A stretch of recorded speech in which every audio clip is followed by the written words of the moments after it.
When 24-year-old Annia Mack suddenly stopped responding to friends, alarm bells rang. Known for her vibrant social life and constant communication, her silence was deeply unsettling.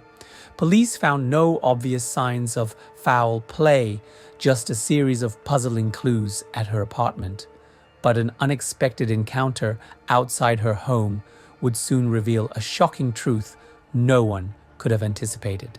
Hi, I'm Shrafat Ali, and welcome to Mysteries with Shrafat. Today's case begins as a routine missing persons report, but takes a dark and unexpected turn. Let's dive in. In the early hours of Thursday, June 28, 2018, officers from the Kalamazoo Police Department arrived at the Hunter Ridge Apartments in West Michigan. The complex, a popular off-campus housing option for local college students, was home to Annia Mack, a 24-year-old psychology major at Western Michigan University. Ania, affectionately called Naya by her friends, hadn't been seen or heard from since the previous Sunday.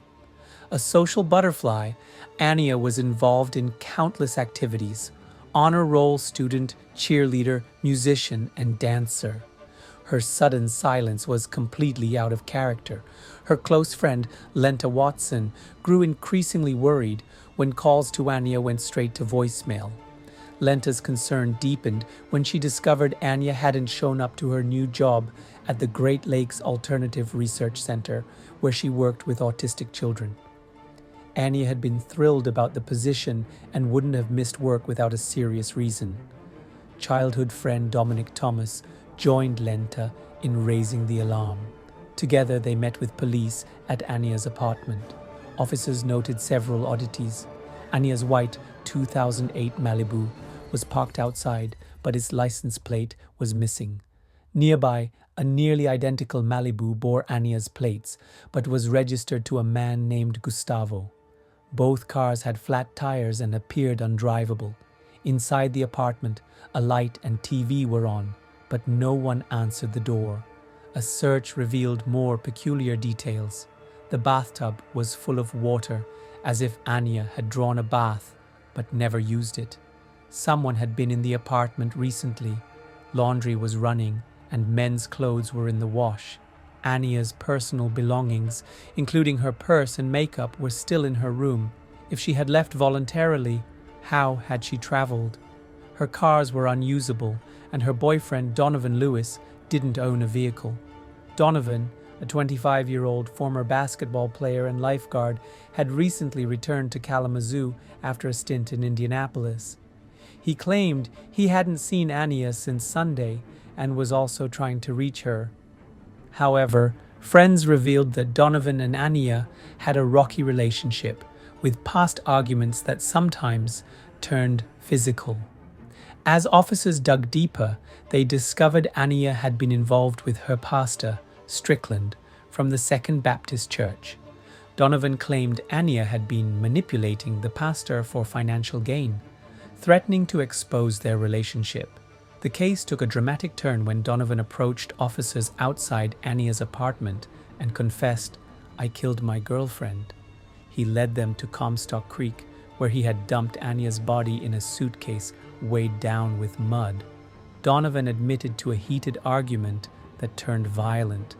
He claimed Ania had been packing his belongings, asking him to leave when he struck her, slit her throat, and stabbed her. He then disposed of her body and cleaned the apartment to hide the crime. Donovan Lewis led investigators to Comstock Creek, where he had disposed of Ania's body in a suitcase weighed down with mud. Despite his detailed confession, investigators questioned some aspects of his story. The lack of blood in the apartment initially suggested no violent struggle, but closer inspection revealed small bloodstains in the hallway, on the edge of Ania's bed, and on the bedroom carpet.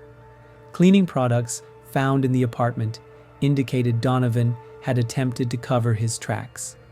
Donovan had also disposed of critical evidence: a mattress cover in the apartment dumpster, bath mats in the washing machine, and Ania's personal belongings, including her purse and ID in a bin near his workplace.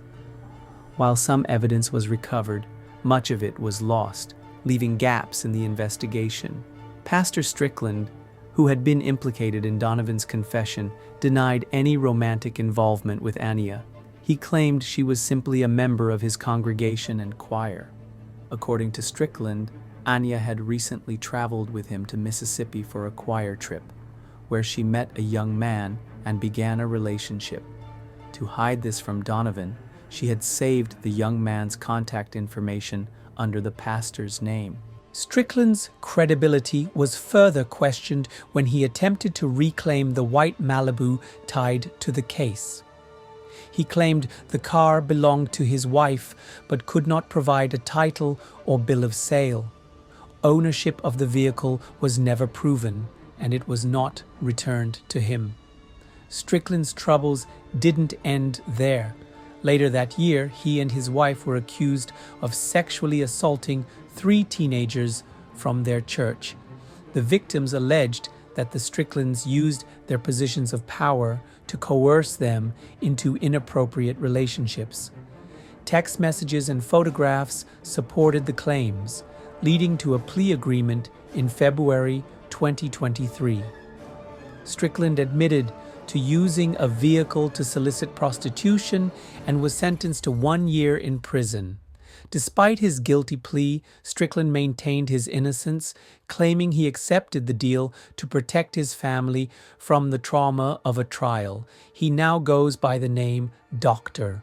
Floyd Strickland and serves as a pastor at the Galilee Baptist Church in Mount Olive, Mississippi.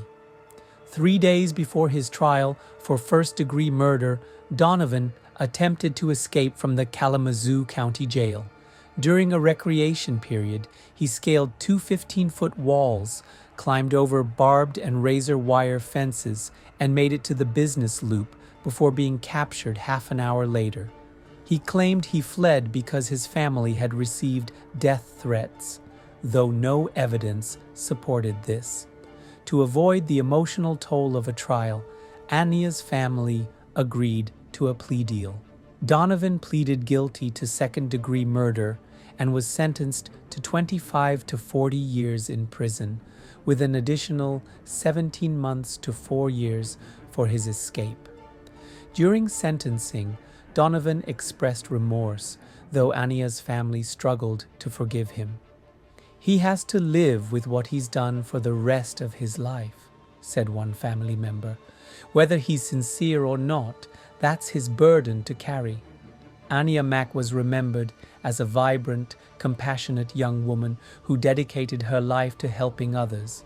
She was passionate about mental health awareness and autism research, and her loss left a void in the lives of those who knew her. She always said if something happened to her, she didn't want people to be sad, a friend shared. She wanted everyone to wear bright colors and celebrate her life. That's what we're trying to do, honor her memory by living with the same love and kindness she showed everyone.